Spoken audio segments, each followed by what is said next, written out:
Oh, it's recording. Cool. So the point of language is to get something that's in my head into your head with the maximum fidelity, which is to say that the representation that ends up in my head is as faithful to the original signal that you were sending as possible. Yeah. Okay. Now, we use words as conduits for our meaning, and two ways of using nouns can lead to drastically different results in this respect, which is important to bear in mind for section 2. So in the first instance, if you use a concrete noun, which is to say a naming word that you can touch, so like can, or as in like can, or perfume, a phone, mouse, keyboard, popcorn. These are all things that when you say, I more or less know what you mean. Although importantly, you're probably not thinking of this perfume. And you might not have been thinking of colorful popcorn. So there's a little bit of a loss of signal, but more or less it does the job. Yeah. Compare that to an abstract noun. Okay? An abstract noun is a naming word which you can't touch. So for example, community or culture or marriage or sexuality or kindness or truth. Now you come to know these things through your personal experiences. Through your worldviews, gender, hopes, expectations, through the literature and teachers that you've exposed yourself to. And they mean wildly different things to you than to me. Religion is another one, for example. Okay. And so that's why, for example, two people, they come together to get married, but what is this thing that they mean by marriage? People have different ideas of what the content of marriage is, depending on culture or, again, personal hopes, expectations, how many romance novels they've read. Right. So when you use abstract nouns, I understand semantically, syntactically, lexically, grammatically what you mean. For example, let's take the sentence. Let me share screen here. So where was the sentence I was referring to? Okay, this one here. So I'll just identify the abstract nouns first. Nature. Actually, the nature of. No, not the nature of. Debates is. Public identity is. The four of public discourse. Yeah. Anyway, as increasingly influenced by social structures is an abstract noun phrase, and external bodies is a classic example of an abstract noun phrase.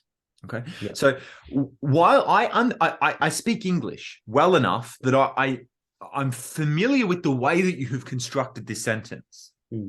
Nevertheless, though, when you have used these words, public identity, public discourse, social structures, and external bodies, I have to recreate or reconstruct what I think you mean by those words based on what I would have meant if I had have used them.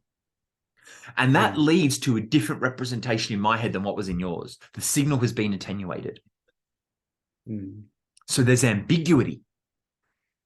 So you introduce an enormous amount of ambiguity into your writing when you use abstract nouns. I'm not saying don't use abstract nouns. It's necessary. For example, in your topic sentence, since your body paragraph exists to explain or to provide a case for the plausibility of your topic sentence, if your topic sentence is just like a concrete fact, let's imagine your topic sentence was the Australian flag is blue, white, and red. What do you get? There's nothing to say for the paragraph. It's just true.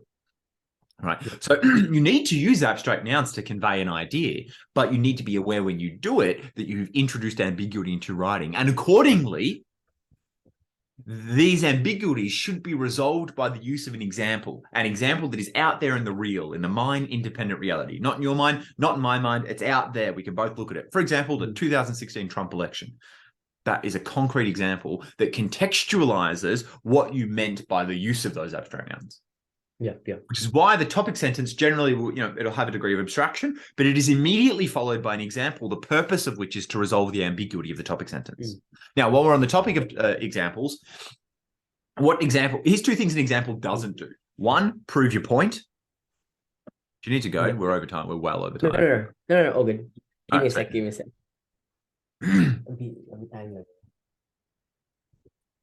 Now it's just, my brother. Because he's off school and then he's like, no, I'm happy to continue. All right. Two things examples don't do. One, prove a point. For example, if I said my ex-wife cheated on me, therefore all women cheat. The obvious logical error in that is that's one woman. Right? Similarly, one example doesn't prove your point. There's one example of your point. There could be a million counterexamples. The second thing an example doesn't do is help me understand whether or not you're going to be a good doctor.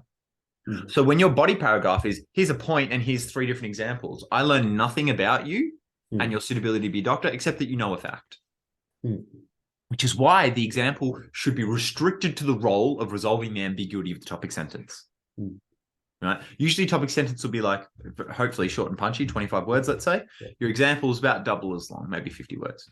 Once you finish your example, you stop and you proceed on to the explanation. So are you familiar with the Peel structure? P-E-E-L? Yeah. So, but what is being explained?